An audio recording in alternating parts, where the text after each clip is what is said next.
Alright, so kani siya ang mga ano siya naman ni tawag ani mga replika sa mga kamot sa ani 1791 kumaklaro ra 1791 na Bancom.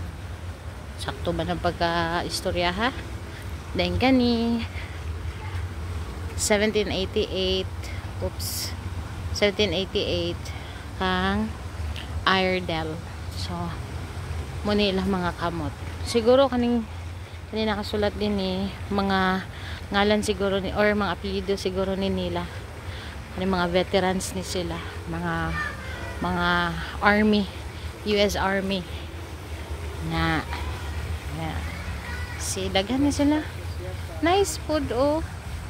Nindot ang nakanindot din ni pod kay gina-acknowledge gid nila ang kuan ang mga army, mga military na so there yung kani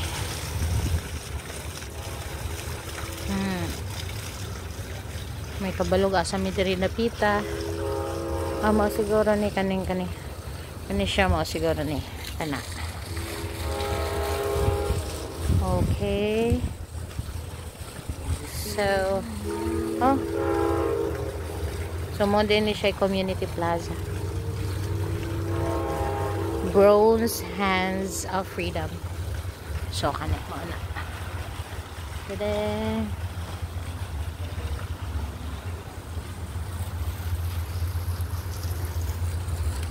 okay.